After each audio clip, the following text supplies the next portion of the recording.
All right, good afternoon. 12:45, as you know, there'll be a briefing here by our friends at the International Parliamentary Union. They will be here to present their findings of a major new study on political violence against lawmakers, against lawmakers by the public, both online and offline.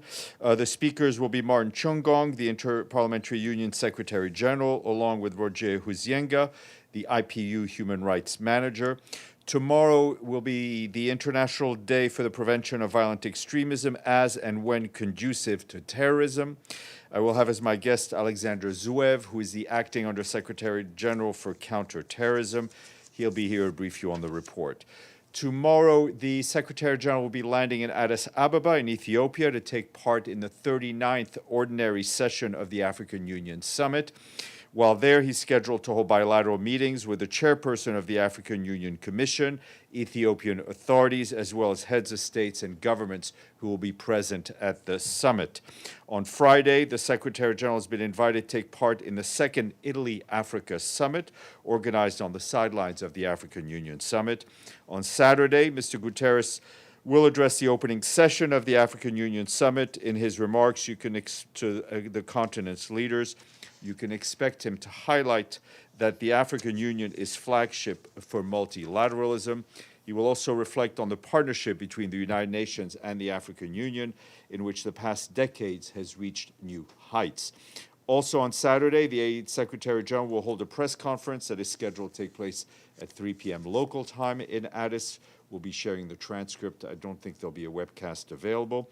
We'll keep you posted on his activities there, and he will be back in the office on Monday, the 16th of February. I can tell you that the Secretary General was saddened to learn of the tragic shooting that took place in Tumble Ridge in British Columbia in Canada. He extends his deepest condolences to those affected and his sympathies to the government and people of Canada. In a statement released today, the Quintet on Sudan, I will start. In a statement released today, the Quintet, which is made up of the African Union, the Intergovernmental Authority on Development, otherwise known as IGAD, the League of Arab States, the European Union, and the United Nations. They all expressed grave concern at the continued escalation of the conflict in the Sudan and called for the immediate halting of any further military escalation. The group also emphasized the need for coordinated international efforts to de-escalate the conflict and halt the flow of weapons and fighters to end the violence that is sustaining the violence. As Ramadan approaches, it urged support for efforts to secure humanitarian truce consistent with international law and Security Council Resolution 2736. The Quintet reaffirmed its commitment to supporting a Sudanese-led, inclusive political dialogue towards ending the war. Turning to the situation on the ground in Sudan, which continues to be horrific, and we continue to be deeply alarmed by the escalating attacks that we're seeing in the country, where aerial strikes are placing civilians at grave risk and directly hitting humanitarian and public infrastructure. Our humanitarian colleagues tell us that a drone strike at dawn today hit a mosque in the city of Al-Rahad in North Kordofan state, reportedly killing two children and injuring 13 others. All of them were students in the school at the mosque. This information is relayed to us by the Medical Association Sudan Doctors Network. This follows drone attacks that struck a primary school late last night in Dilling in South Kordofan, where injuries were also reported. And last night, also a World Food Program warehouse in Kadugli, the state capital of Kordofan, was struck by suspected rockets, significantly damaging buildings and mobile storage units. In recent days, we have seen drone strikes been reported in other parts of South Kordofan, North Kordofan, West Kordofan, all close to key supply routes linking the city of El Obeid in North Kordofan to Dilling and Kadugli in South Kordofan. This is endangering civilians, including humanitarian workers. The fact that we have to reiterate almost every day that civilian infrastructure, places of worship, schools, and hospitals cannot and should not be targeted is a tragedy into itself. Yet we have to keep reminding the parties of this almost every day, and that they need to respect international humanitarian law. Amid these deeply concerning developments, humanitarian efforts continue by ourselves and our partners. A multi-agency UN convoy made up of 41 trucks carrying nearly 800 metric tons of food and other essential supplies left El Obeid for Kadugli yesterday. This marks a significant breakthrough along a previously closed route. In South Kordofan, we and our partners have distributed nearly 1,600 metric tons of food to close to 70,000 people. However, the continued arrival of families fleeing their homes is depleting what limited stocks are available. The International Organization for Migration is telling us that more than 115,000 men, women, and children have been displaced across the Kordofan region since last October. All parties must do whatever they can to ensure rapid, sustained, and unhindered humanitarian access so that life-saving assistance can reach all of the people who need it in Sudan, and there are millions of people who need that aid. Turning to the Democratic Republic of the Congo, Jean-Pierre Lacroix, the head of our peace operations, continuing his travels, though he wrapped up his visit to the DRC today. Yesterday, he met with Congolese President Félix Tshisekedi. They discussed recent developments and the UN peacekeeping mission's mandate implementation in the country following the adoption of Resolution 2808 by the Security Council last year.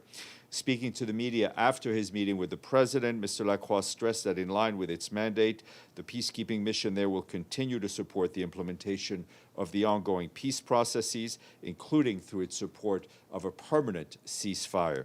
As a first step, he confirmed that in the coming days, the UN mission will deploy initial aerial reconnaissance mission, to Uvira in South Kivu.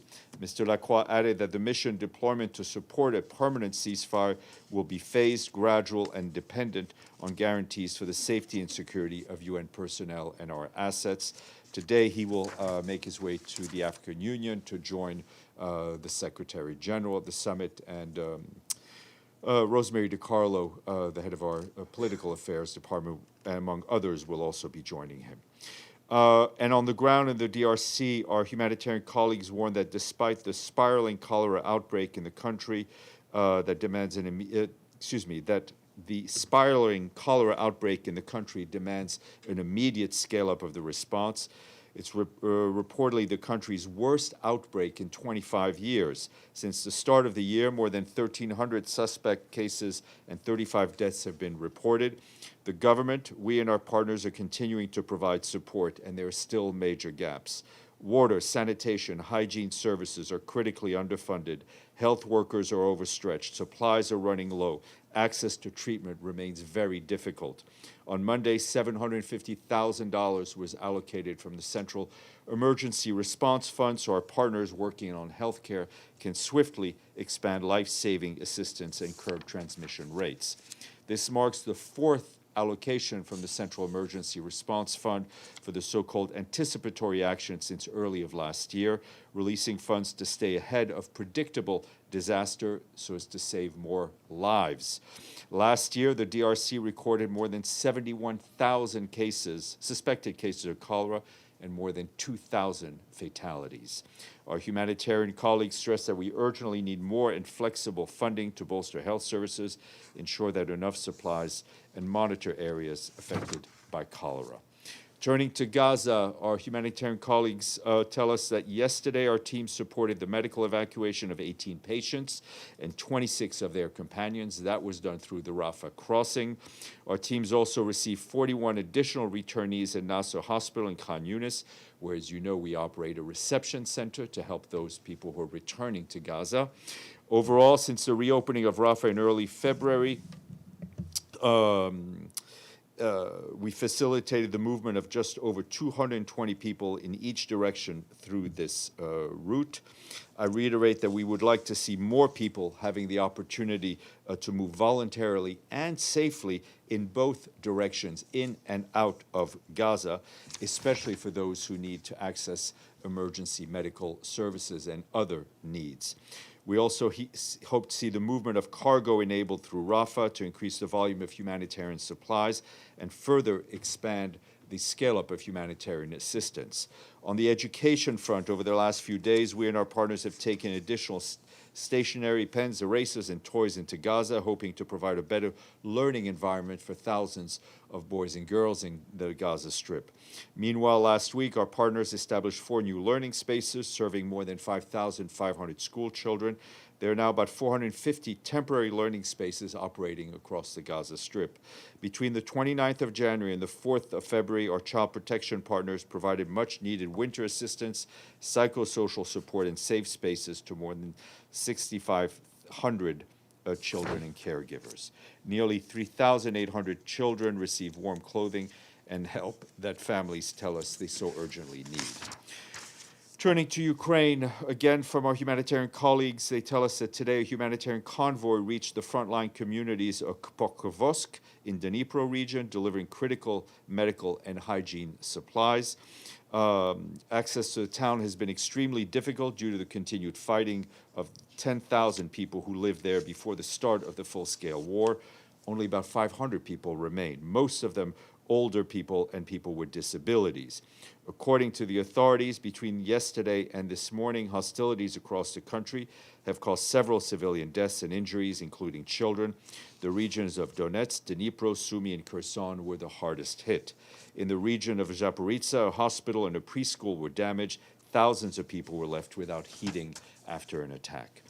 Today is the International Day of Women and Girls in Science. Globally, 1 in 3 researchers is a woman, and women make up just 26% of the workforce in data and the artificial intelligence fields. In his message, the Secretary General reaffirms that equality in science is essential for humanity's progress. We must ensure that every girl can imagine a future in STEM, which is science, technology, engineering, and mathematics, and that every woman can thrive in her scientific career. Our Deputy Secretary General Amina Mohammed underscores that we will not solve climate change, pandemics, food insecurity by leaving half of the world's brain power on the sidelines, and we need to truly invest in funding, hiring, promoting, and listening to women in science. We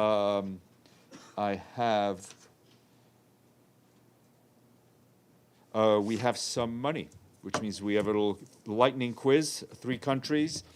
The Namazgah Mosque is, with a capacity of 10,000 worshippers, is the largest mosque in the Balkans. Okay, it's not that, there are not that many countries in the Balkans. It's Albania, okay?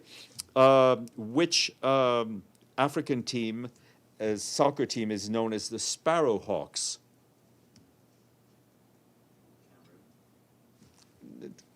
Well, let's see if anybody else comes closer to Cameroon, but you're in the right region. You're in the right region. Togo, okay? And this country, this is an interesting one, has the highest per capita bread consumption in the world. On average, each person consumes about 200 kilograms of bread annually. That seems like a lot. Yeah. Egypt. What? Egypt or Jordan? No. All right. What? Greek? No, not Greek. Not far. Okay, we thank Turkey. Yeah, Islam. We will not tell your editors that you failed the test. So we thank our friends in Ankara, in Lome, and in Tirana for their regular payments. We are now up to 64 fully paid up member states, and we thank them all for their money. I will now earn my money. Edie.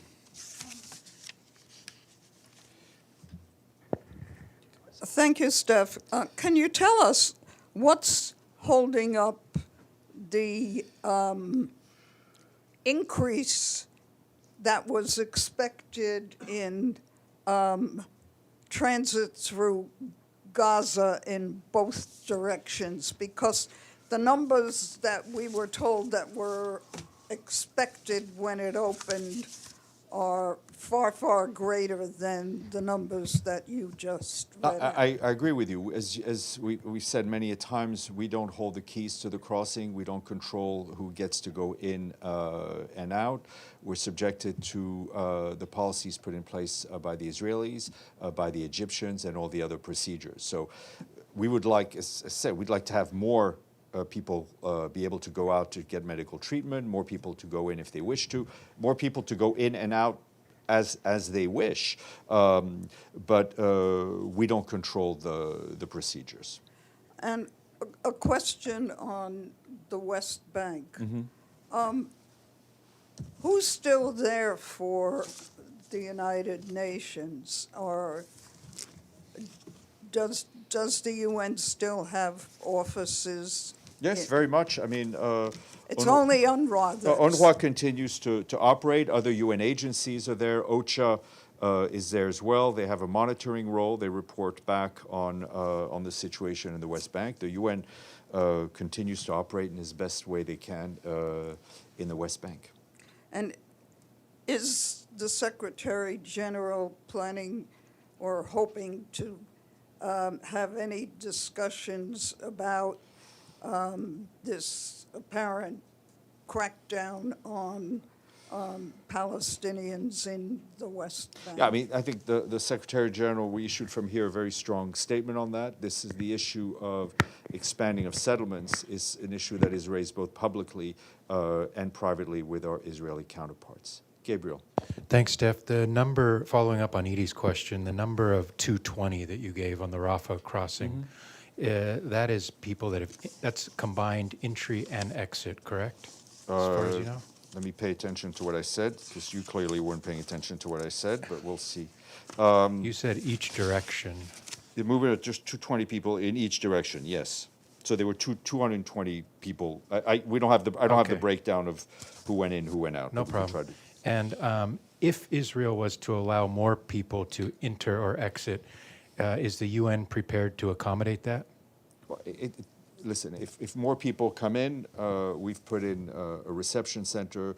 We will do whatever we can to accommodate more people. We are not the barrier to allowing more people in or more people out. Again, the restrictions and the procedures put in place are put in place by the Israelis, by the Egyptians.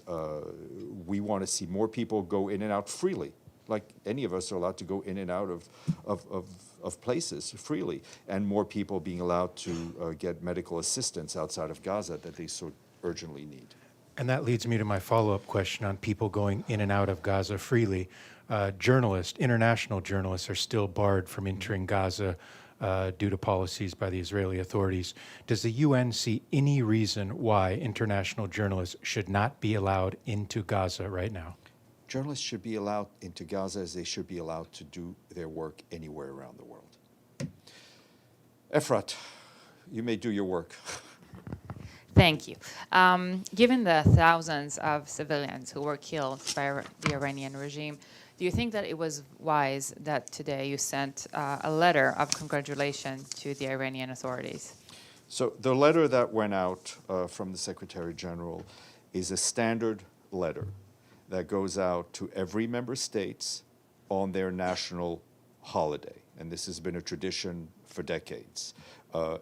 Every year, each member state gets the exact same letter, right? Congratulating on their national holiday and conveying best wishes to the people of that country. As I said, the letters went out yesterday to Iran, Gambia, and Lithuania, if I'm not mistaken. So like I said, it's a decades-long tradition. Each member state gets the exact same letter.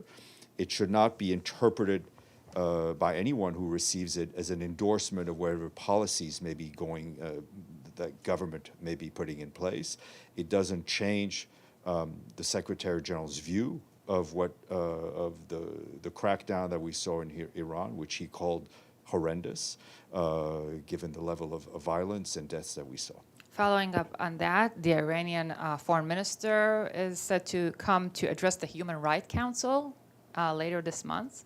How does that reconcile with what you just said? Well, first of all, that's a decision of the Human Rights Council. We also believe this is a membership organization. Every member state has a right to address legislative bodies, and every member state has a right to question whatever statements others may be making. It is not within the Secretary General's authority to bar a member state from addressing a legislative body. And for the Human Rights Council, I would ask you to ask the President of the Human Rights Council. Yes, sir. You spoke of Secretary General sending this as a standard procedure, this letter of congratulations. Wouldn't it have been appropriate to reconsider, given that this is not a national day in Iran? It's not Iran's Independence Day. It's really just a day that this regime has taken over, as 47 years ago, and it happened a month after this massacre. And right now, the numbers we have is tens of thousands killed and injured, and then tens of thousands are in jail. I spoke with a family member who said to get the body of their child back, they had to pay the government a fee. And others are talking about horrific conditions in these jails who are injured, and they're not getting medical attention. So the atrocities are ongoing. Do you think there should be a stronger response? The Secretary would go on camera and say something more than just a statement, and then equally send a statement of congratulations? I think the Secretary General has spoken out repeatedly about the human rights violations that are very concerning to us in Iran, and not just what we've seen in the last month or so.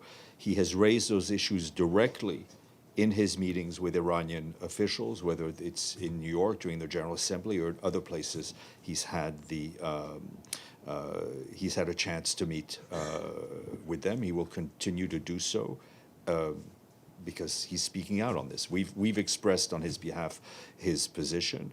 Our Human Rights High Commissioner has been very clear as well. As I said, this is an organization sometimes of precedents, and one of the precedents is that every year, every member states, on what they tell us is their national day, just like they tell us who the members of government are, they get a letter, and it's the same worded letter. It's not a customized letter in any way. And they get it. And no member state should see it as an endorsement of whatever their policies may be, both internally or externally.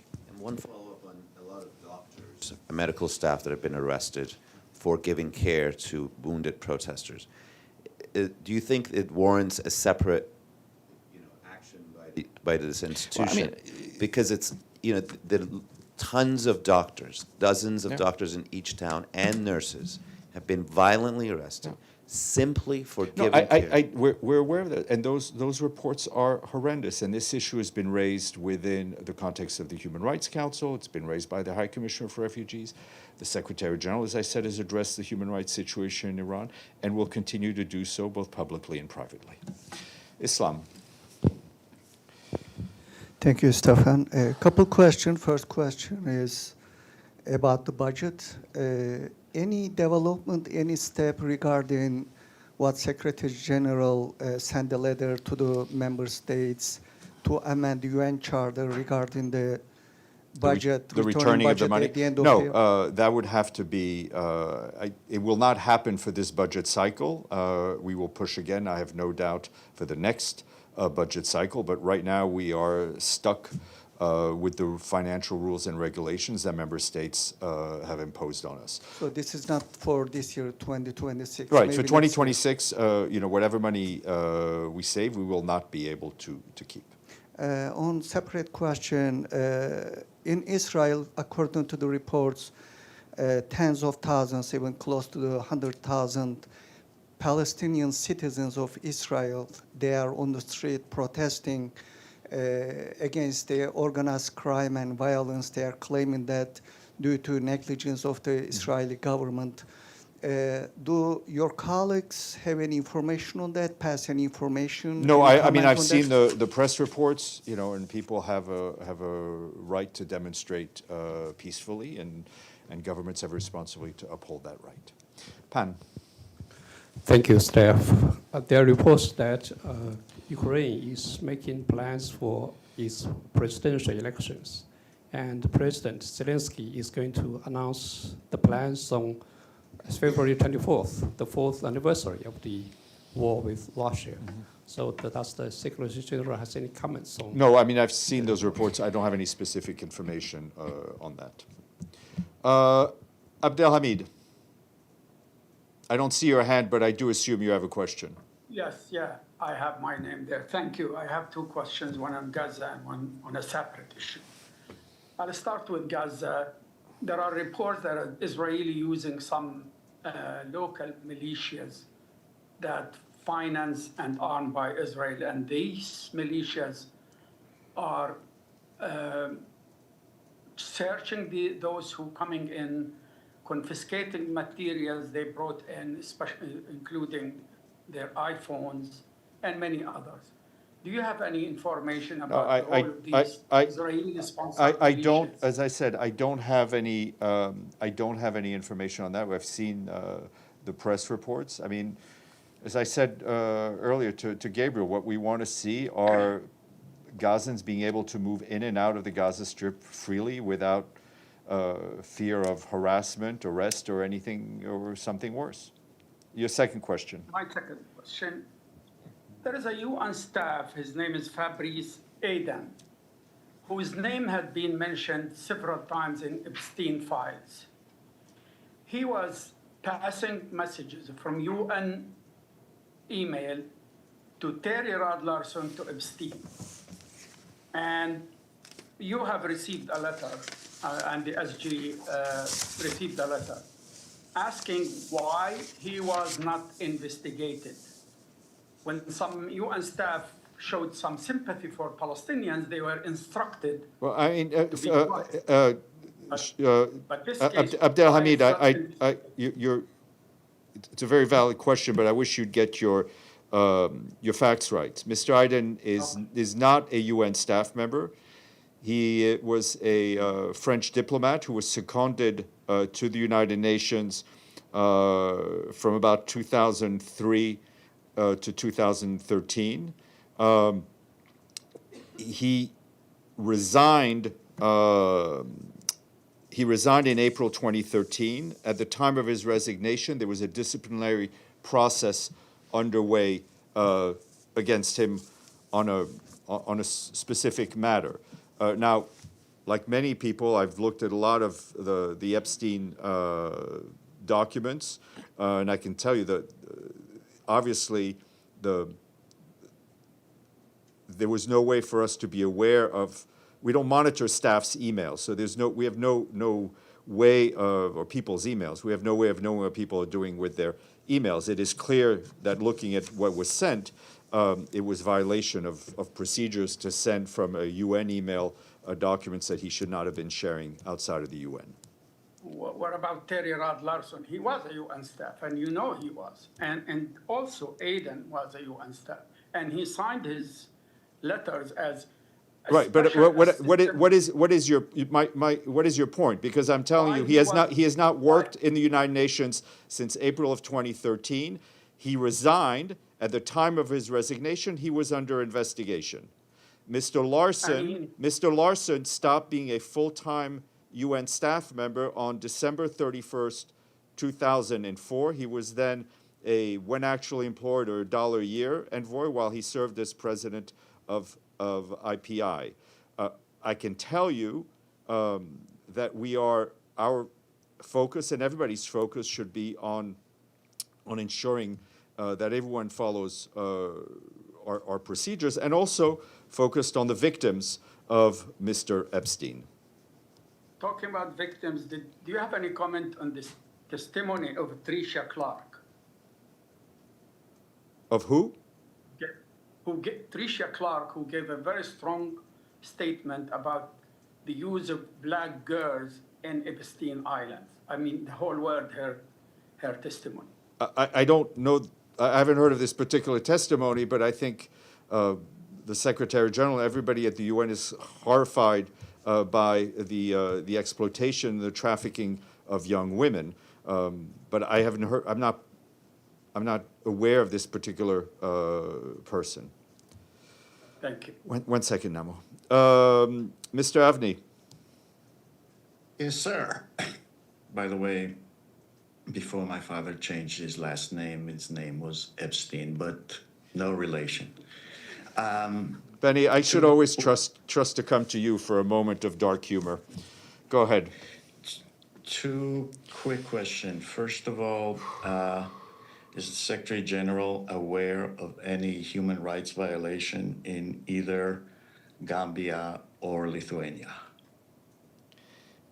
As I understand where you're going with this, Benny. I've known you long enough. As I said, every letter that is sent out to a member state on the occasion of what they tell us is their national holiday is the same letter.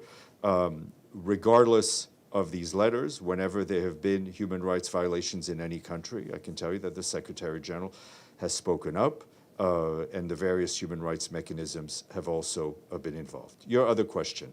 Which brings me to the second question, which is the Secretary General sent a similar letter to Israel on Independence Day?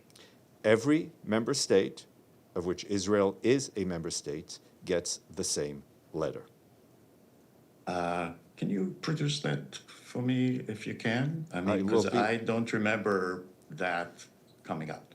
Well, because most member states, as far as I'm aware, don't release the letter, but I will do whatever I can to prove myself right in your eyes, Benny. Thank you very much for that. Namo.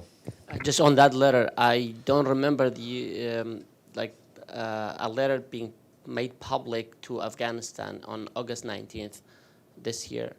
Have you sent a letter to the Taliban authorities? I will. I think you know the issue with the representation of the Taliban authorities here at the UN. So we recognize the permanent mission here, and so I will assure you that every member state gets a letter. Okay, on that note, I will go write more letters. Yeah, or maybe just drink. When's the IP?